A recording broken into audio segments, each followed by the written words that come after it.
Assalamualaikum warahmatullahi wabarakatuh. Perkenalkan, nama saya Sela Oktavi Ragea, NIM 19023105. Di sini saya akan menjelaskan mengenai pemikiran tentang pendidikan menurut pemikiran klasik dan baru. Pengertian aliran pendidikan. Aliran adalah suatu paham atau pendapat yang muncul dari beberapa pelopor yang dalam hal ini adalah tokoh-tokoh pendidikan. Pendidikan adalah suatu usaha yang dilakukan secara sadar, sehingga dalam penerapannya dibutuhkan sebuah landasan atas apa yang harus dilakukan dan bagaimana cara melakukannya. Aliran-aliran pendidikan adalah pemikiran-pemikiran yang membawa pembaharuan dalam dunia pendidikan. Pemikiran tersebut berlangsung seperti suatu diskusi berkepanjangan, yakni pemikiran-pemikiran terdahulu selalu ditanggapi dengan pro dan kontra oleh pemikir berikutnya, sehingga timbul pemikiran yang baru dan demikian seterusnya. Agar diskusi berkepanjangan itu dapat dipahami, perlu aspek dari aliran-aliran itu yang harus dipahami. Oleh karena itu, setiap calon tenaga kependidikan harus memahami berbagai jenis aturan-aturan pendidikan. Pemikiran klasik tentang pendidikan. Yang pertama, empirisme. Empirisme berasal dari bahasa Latin, asal katanya empiri, yang berarti pengalaman.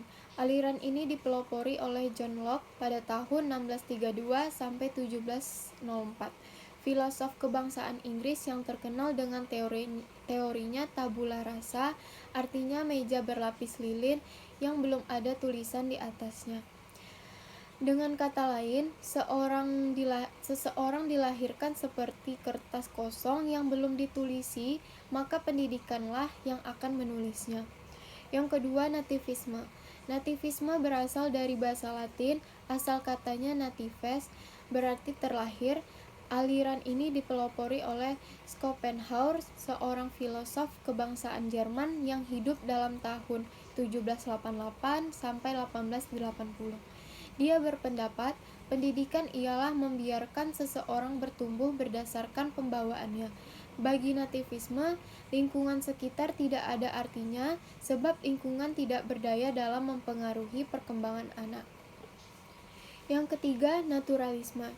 Naturalisme berasal dari bahasa Latin dari kata natur, artinya alam, tabiat, dan pembawaan. Aliran ini dipelopori oleh J.J. Rousseau pada tahun 1712 sampai 1778, filosof kebangsaan Prancis. Aliran ini dinamakan juga nativisme, ialah aliran yang meragukan pendidikan untuk perkembangan seseorang karena dia dilahirkan dengan pembawaan yang baik. Ciri utama aliran ini ialah dalam mendidik seseorang kembalilah kepada alam agar pembawaan seseorang yang baik itu tidak dirusak oleh pendidik. Dengan kata lain, pembawaan yang baik itu supaya berkembang secara spontan. Yang keempat, ada konvergensi. Aliran konvergensi berasal dari bahasa Inggris, asal katanya konvergensi, artinya pertemuan pada suatu titik.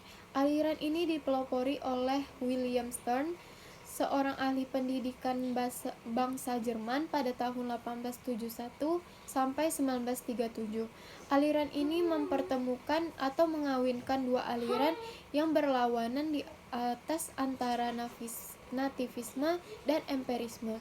Perkembangan seseorang tergantung kepada pembawaan dan lingkungannya. Dengan kata lain, pembawaan dan lingkungan mempengaruhi perkembangan seseorang. Pembawaan seseorang baru berkembang karena pengaruh lingkungan. Pemikiran baru tentang pendidikan. Yang pertama, pengajaran alam sekitar. Gerakan pendidikan yang mendekatkan anak dengan sekitarnya adalah gerakan pengajaran alam sekitar. Perintis gerakan ini antara lain F.R.A. Finger pada tahun 1808 sampai 1888 di Jerman dengan Heimatkunde yang artinya pengajaran alam sekitar, dan J. Art pada tahun 1959 sampai 1916 di Belanda dengan Het Volleven yang artinya kehidupan senyatanya. Beberapa prinsip dari gerakan Heimat Kunde adalah dengan pengajaran alam sekitar ini, guru dapat memperagakan secara langsung. Pengajaran alam sekitar memberikan kesempatan sebanyak-banyaknya agar anak aktif. Pengajaran alam sekitar memungkinkan untuk memberikan pengajaran totalitas. Yang kedua, ada pengajaran pusat perhatian. Pengajaran pusat perhatian dirintis oleh Ovidiu de Crowley pada tahun 1871 sampai 1932 dari Belgia. Dengan pengajaran pusat minat centres d'interest, pendidikan de Crowley berdasarkan pada semboyan École pour la vie par la vie yang artinya sekolah untuk hidup dan oleh hidup. Anak harus dididik untuk dapat hidup dalam masyarakat dan dipersiapkan dalam masyarakat. Anak harus diarahkan kepada pembentukan individu dan anggota masyarakat. Oleh karena itu, anak harus mempunyai pengetahuan terhadap diri sendiri dan pengetahuan tentang dunianya. Yang ketiga, sekolah kerja. Gerakan sekolah kerja dapat dipandang sebagai titik kulminasi dari pandangan-pandangan yang mementingkan pendidikan keterampilan dalam pendidikan. J.A. Comenius pada tahun 1592 sampai 1670 menekankan agar pendidikan mengembangkan pikiran, ingatan, bahasa dan tangan atau keterampilan kerja tangan. Pestalozzi mengajarkan bermacam-macam mata pelajaran pertukangan di sekolahnya. Sekolah kerja ini bertolak dari pandangan bahwa pendidikan itu tidak hanya demi kepentingan individu, tetapi berkewajiban menyiapkan warga negara yang baik. Yang keempat, ada pengajaran proyek. Dasar filosofis dan pedagogis dari pengajaran proyek diletakkan oleh John Dewey pada tahun 1859 sampai 1952. Namun pelaksanaannya dilakukan oleh pengikutnya yaitu W.H. Kalipratik. Dalam pengajaran proyek, anak bebas menentukan pilihannya terhadap pekerjaan, merancang, serta memimpinnya. Proyek yang ditentukan oleh anak mendorongnya mencari jalan pemecahan bila ia menemui kesukaran. Anak dengan sendirinya giat dan aktif karena sesuai dengan apa yang diinginkannya. Yang kelima, homeschooling. Homeschooling berasal dari bahasa Inggris yaitu home dan schooling. Home berarti rumah, schooling berarti bersekolah. Jadi homeschooling berarti bersekolah di rumah. Maksudnya yaitu kegiatan yang biasanya dilakukan di sekolah dilakukan di rumah. Menurut Agus Salim, homeschooling berarti memindahkan segala potensi yang ada di sekolah dibawa ke rumah.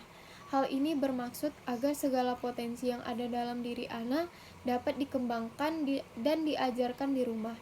Homeschooling juga sama dengan home education, yaitu pendidikan yang dilakukan secara mandiri oleh keluarga, di mana materi-materinya dipilih dan disesuaikan dengan kebutuhan anak. Yang keenam, sekolah alam. Sekolah alam merupakan sekolah yang dibangun untuk upaya pengembangan pendidikan yang dilakukan di alam terbuka, agar mengetahui pembelajaran dari semua makhluk hidup di alam ini secara langsung. Berbeda dengan sekolah pada umumnya yang menggunakan sistem ruangan berupa kelas, para siswa di sekolah alam dibebaskan waktunya untuk lebih banyak berinteraksi di alam terbuka sehingga terbentuk pembelajaran langsung pada materi dan pembelajaran yang bersifat pengalaman. Konsep yang digunakan dalam sekolah alam adalah penggunaan alam sebagai tempat untuk belajar, penggunaan alam sebagai media dan bahan untuk pengajaran, serta alam yang digunakan untuk objek pembelajaran.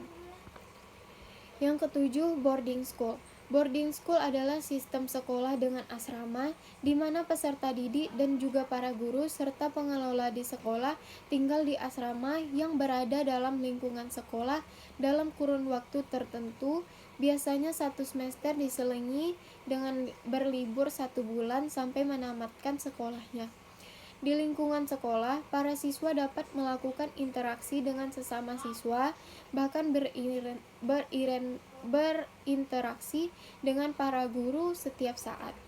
Contoh yang baik dapat mereka saksikan langsung di lingkungan mereka tanpa tertunda. Dengan demikian, pendidikan kognisi efektif dan psikomotor siswa dapat terlatih lebih baik dan optimal. Yang kedelapan, pendidikan inklusi. Pendidikan inklusi adalah sistem penyelenggaraan pendidikan yang memberikan kesempatan kepada semua peserta didik yang memiliki kelainan dan memiliki potensi kecerdasan dan/atau bakat istimewa untuk mengikuti pendidikan atau pembelajaran dalam satu lingkungan pendidikan secara bersama-sama dengan peserta didik pada umumnya.